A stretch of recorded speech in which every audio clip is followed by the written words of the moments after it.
বিসমিল্লাহির রহমানির রহিম। সুপ্রিয় শিক্ষার্থীবৃন্দ, আজকে আমরা তোমাদেরকে আইসিটি তৃতীয় অধ্যায়ের লজিক গেটের একটা গুরুত্বপূর্ণ সৃজনশীল প্রশ্ন নিয়ে আলোচনা করব, যেটা কুমিল্লা বোর্ড 2023 সালে আসছিল। তো এখানে লক্ষ্য করো, উদ্দীপকটার ভিতরে আমার একটা চিত্র রয়েছে। চিত্র 1 হচ্ছে একটা সত্যক সারণী বা ট্রুথ টেবিল, এবং চিত্র 2 হচ্ছে একটা লজিক ডায়াগ্রাম আছে। গ নম্বর যে কোশ্চেনটা ছিল সেটা হচ্ছে চিত্র 1 মৌলিক গেট দ্বারা বাস্তবায়ন করো। ঠিক আছে, এই যে চিত্র 1 যেটা ট্রুথ টেবিল রয়েছে সেটার এক্স এর মান প্রথমে বের করতে হবে তোমাকে। সে এক্স এর মান বের করে সেটাকে মৌলিক গেট দ্বারা বাস্তবায়ন করতে বলছে। গ নম্বর কোশ্চেনটা ছিল n = 2 যদি 3 হয় তাহলে চিত্র 2 এর জন্য সত্যক সারণী আর সার্কিট ডায়াগ্রাম তৈরি করে উদ্দীপকের চিত্র 2 কে বিশ্লেষণ করতে বলছে। তো প্রথমে আমরা গ নম্বর কোশ্চেন নিয়ে আলোচনা করব, যেখানে গ নম্বর কোশ্চেনে বলা ছিল যে চিত্র 1 মৌলিক গেট দ্বারা বাস্তবায়ন করো।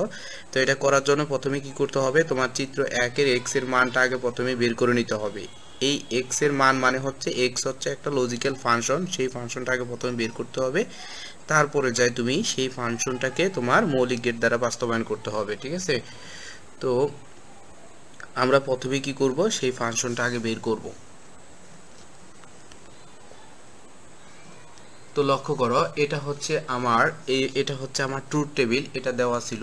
এখন আমরা এটা থেকে এক্স এর যে মান অর্থাৎ লজিক্যাল ফাংশনটা প্রথমে আমরা বের করার চেষ্টা করি। ঠিক আছে, তো এখানে যে যে জায়গায় আমার 1 রয়েছে, এই যে এখানে দেখো, এখানে আমার 1 রয়েছে।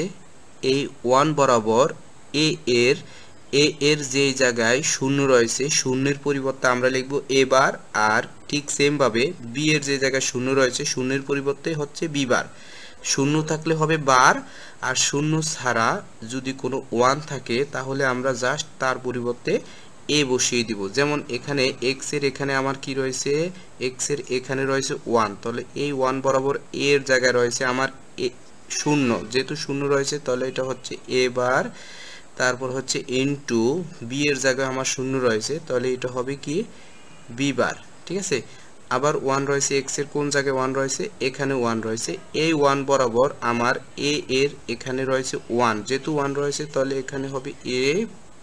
এখানে এই 1 সোজা সোজা আমার বি এর জায়গায় কত রয়েছে, 1 রয়েছে। যেহেতু 1 রয়েছে তাহলে এখানে কি বসবে, বি বসবে। যদি এখানে বি এর জায়গায় 1 এর পরিবর্তে 0 থাকতো তাহলে এখানে বি বার বসতো। অর্থাৎ 1 এর পরিবর্তে এখানে যেই ইনপুটটা থাকবে সেটাই তোমার বসবে, আর যদি 0 থাকে তাহলে ইনপুটের উপরে একটা বার আসবে, অর্থাৎ এ বার এবং বি বার বসবে।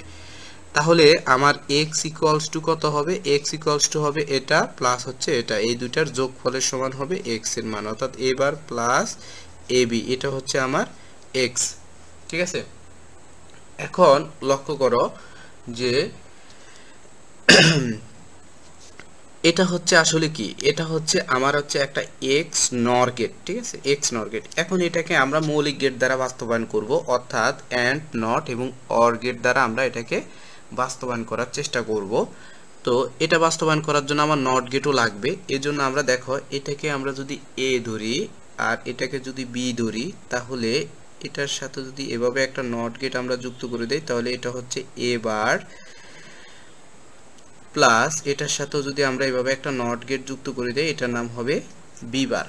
ঠিক আছে, এখন দেখো আমরা প্রথমে এই অংশটুকুর যোগের আগের অংশটুকুর আমরা কাজ করব। এ বার ইনটু বি বার, এই দুইটা গুণ অবস্থায় রয়েছে। সুতরাং এই এ বার থেকে আমরা যদি এভাবে একটা দাগ টানি এবং বি বার থেকে একটা দাগ টানি, আর যেহেতু এই দুইটা গুণ অবস্থায় রয়েছে তাহলে এটাকে কি অ্যান্ড গেট দ্বারা এভাবে যুক্ত করে দিতে হবে। ঠিক আছে, সেম ভাবে যোগের পরের অংশটুকু এ আর বি, তাহলে এ থেকে একটা আমরা এভাবে দাগ টানবো, এ থেকে এভাবে একটা দাগ টানবো, তারপর হচ্ছে কি বি থেকে একটা দাগ টানবো, টেনে এটাকে আমরা এই অ্যান্ড গেট দ্বারা যুক্ত করে দিব, কারণ এ আর বি দুইটা গুণ অবস্থায় রয়েছে। তাহলে যোগের আগের অংশটুকুর কাজ শেষ, পরের অংশটুকুরও কাজ শেষ। এটা হচ্ছে যোগের আগের অংশটুকুর লজিক সার্কিট, আর এটা হচ্ছে যোগের পরের অংশটুকুর লজিক সার্কিট। এখন লক্ষ্য করো, এই যে যোগের আগের অংশটুকু আর পরের অংশটুকু দুইটা টার্মে আমার কি অবস্থা রয়েছে, যোগ অবস্থা রয়েছে। যেহেতু দুইটা টার্মে আমার যোগ অবস্থা রয়েছে, সুতরাং এই দুইটা গেটকে সংযুক্ত করার জন্য আমার এখানে একটা অর গেট যুক্ত করতে হবে, কারণ আমরা জানি যোগের কাজ করে হচ্ছে অর গেট। তো এটাই হচ্ছে আমার x। আশা করি তোমরা বুঝতে পারছো যে মৌলিক গেট দ্বারা কিভাবে বাস্তবায়ন করতে হবে, অর্থাৎ অ্যান্ড নট আর অর গেট দ্বারা যেই গেটকে বাস্তবায়ন করা হয় সেটাই হচ্ছে মৌলিক গেট। এরপরে আমরা কি করব, গহ নাম্বার কোশ্চেন নিয়ে আলোচনা করব। তো লক্ষ্য করো, গহ নাম্বার কোশ্চেনটা ছিল যে n ইকুয়ালস টু যদি 3 হয়, ঠিক আছে, এখানে যদি n ইকুয়ালস টু তোমার 3 হয়, সেক্ষেত্রে এখানে হবে কত, 2 টু দি পাওয়ার n এর পরিবর্তে 3 বসালে ইকুয়ালস টু 8। এটা হচ্ছে 3 to 8 লাইন ডিকোডার, ঠিক আছে। এটা হচ্ছে একটা ডিকোডার যেটার ইনপুট থাকবে 3টা এবং আউটপুট হবে কয়টা, 8টা, ঠিক আছে। তো আমরা প্রথমে কি করব, প্রথমেই আমরা এই ডিকোডারের শতক সারণীটা তৈরি করব। তো এখানে 3টা ইনপুটকে আমরা ধরে নিলাম এ, বি এবং হচ্ছে সি, এবং যে 8টা আউটপুট, সে 8টা আউটপুটকে ধরে নিলাম D0, D1, D2, D3, D4, D5,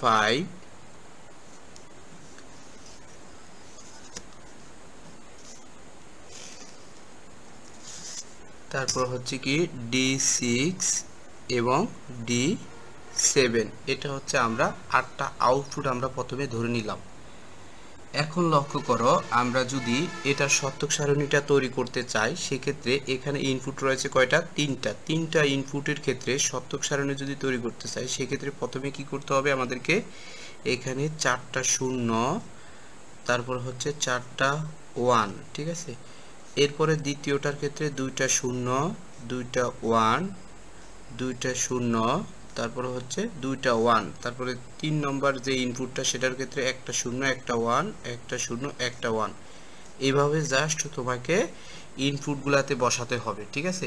এরপরে তোমাকে যেটা করতে হবে সেটা হচ্ছে, এটা যেহেতু এটা হচ্ছে একটা ডিকোডার, এটা শতক সারণী তৈরি করার ক্ষেত্রে একটা কৌশল তোমাকে লক্ষ্য করতে হবে। সেটা হচ্ছে কি, যে কোনাকুনি, এখানে কোনাকুনি সবগুলা হচ্ছে 1 হবে, অর্থাৎ কর্ণের মানগুলা 1 হবে, বাকি টার্মগুলা তোমার 0 লিখতে হবে। অর্থাৎ এটা হবে 1, তারপর হচ্ছে 1, তারপরে হচ্ছে 1, তারপরে 1, তারপরে 1, 1, 1, 1। অর্থাৎ এই কোনাকুনি টার্মগুলা কি করবা, তোমরা 1 লিখে দিবা, ঠিক আছে।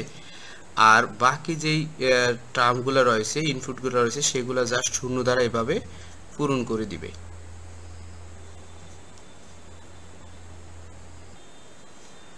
তাহলে লক্ষ্য করো, এটা হচ্ছে আমার 3 to 8 লাইন ডিকোডারের শতক সারণী, ঠিক আছে। এখন এই শতক সারণীটা থেকে আমরা কি করব, লজিক সার্কিট অঙ্কন করব। তো লজিক সার্কিট অঙ্কন করার আগেই তোমাদেরকে এই শতক সারণী থেকে ইকুয়েশনগুলা, মিন টার্ম যে ইকুয়েশন বা সমীকরণগুলা, সেটা আগে প্রথমে আমরা বের করে নিব, ঠিক আছে।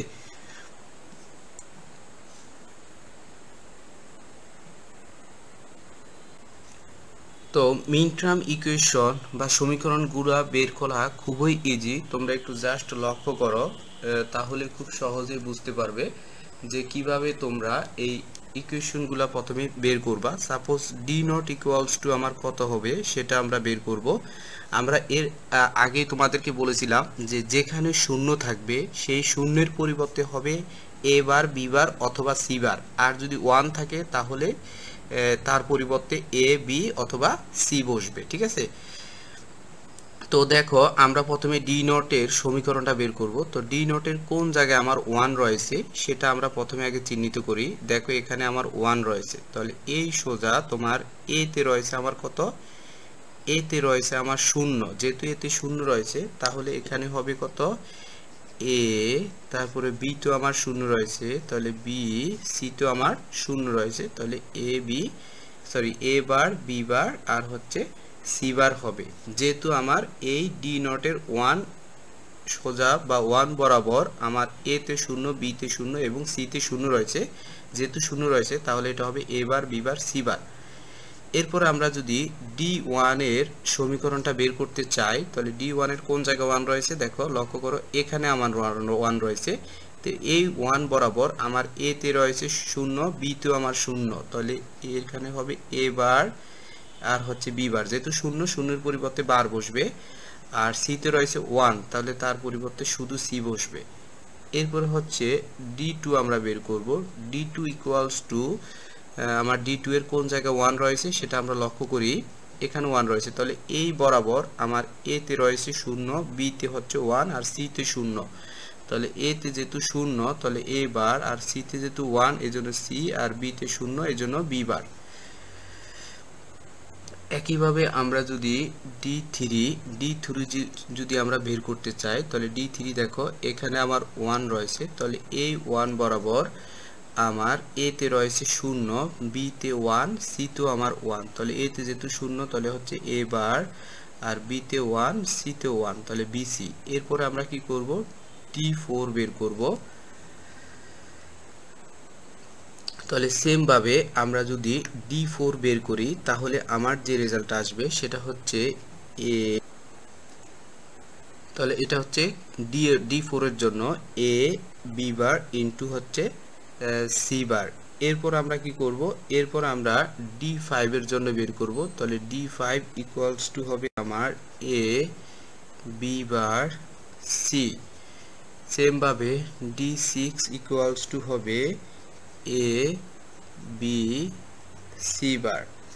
D7 ইকুয়ালস টু হবে এ বি সি। এগুলা তোমরা বের করে নিবা প্রথমেই। এরপর আমরা যেটা করব সেটা হচ্ছে এটার লজিক সার্কিটটা অঙ্কন করার চেষ্টা করব আমরা।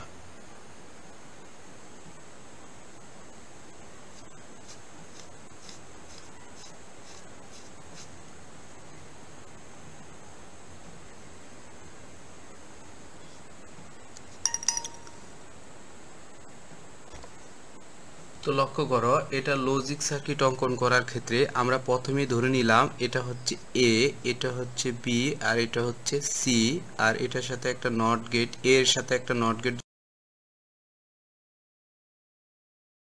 আমরা যদি বি এর সাথে একটা নট গেট যুক্ত করি তাহলে হচ্ছে এটা বি বার, আর সি এর সাথে যদি একটা নট গেট যুক্ত করি তাহলে এটা হবে আমার সি বার। ঠিক আছে, এখন আমরা কি করব, এই যে ডি নট D1 এগুলার লজিক সার্কিট অঙ্কন করব। দেখো D not equals to A bar B bar C bar, অর্থাৎ আমরা এই এ বার থেকে এভাবে একটা দাগ টানবো, তারপরে হচ্ছে বি বার থেকে একটা দাগ টানবো, সি বার থেকে একটা দাগ টানবো, আর এই তিনটা আমার ইনপুটে যেহেতু গুণ অবস্থা রয়েছে তাহলে এই তিনটাকে এভাবে অ্যান্ড গেট দ্বারা যুক্ত করে দিব। ঠিক আছে, এরপর হচ্ছে D1 এর ক্ষেত্রে আমার এ বার বি বার সি, তাহলে এ বার থেকে এভাবে একটা দাগ টানবো আমরা, তারপর হচ্ছে বি বার থেকে একটা দাগ টানবো, তারপর হচ্ছে সি থেকে একটা দাগ টানবো। টানার পরে এই তিনটা যেহেতু গুণ অবস্থা রয়েছে তাহলে এটাকে আমরা কি এভাবে অ্যান্ড গেট দ্বারা যুক্ত করে দিব। ঠিক আছে, এটা হচ্ছে ডি নট, এটা হচ্ছে আমার D1। সেম ভাবে তুমি যদি D2 অঙ্কন করতে চাও সেক্ষেত্রে D2 ইকুয়ালস টু আমার দেওয়া আছে কত, এ বার বি সি বার। তাহলে এ বার থেকে এভাবে একটা দাগ টানবো আমরা, এ বার থেকে এভাবে একটা দাগ টানবো, তারপর হচ্ছে বি, তাহলে বি থেকে একটা দাগ টানবো আমরা, এরপরে হচ্ছে কি সি বার, তাহলে এই সি বার থেকে এভাবে একটা দাগ টানবো আমরা। ঠিক আছে, তারপরে এটাকে অ্যান্ড গেট দ্বারা এইভাবে জাস্ট যুক্ত করে দিব, তাহলে এখানে যেটা পাবো সেটা হচ্ছে আমার D2। সেম প্রসেসে একইভাবে তোমরা কি করবা, এই যে D3 ও D4 D5 D6 এবং D7 এখানে বসাবা। ঠিক আছে, তো D3 আমার কি রয়েছে এ বার বিসি, অর্থাৎ এই এ বার থেকে এইভাবে একটা দাগ টানবা, তারপরে হচ্ছে বি থেকে একটা দাগ টানবা, এই যে বি থেকে এইভাবে একটা দাগ টানবা, এরপর হচ্ছে সি থেকে একটা দাগ টানবা, টানার পর এটাকে আবার এভাবে অ্যান্ড গেট দ্বারা যুক্ত করে দিবা, তাহলে এখানে যেটা পাবা সেটা হচ্ছে D3। ঠিক আছে, তো আশা করি সেম প্রসেসে তোমরা D4 D5 D6 এবং D7 এখানে বসাতে পারবা।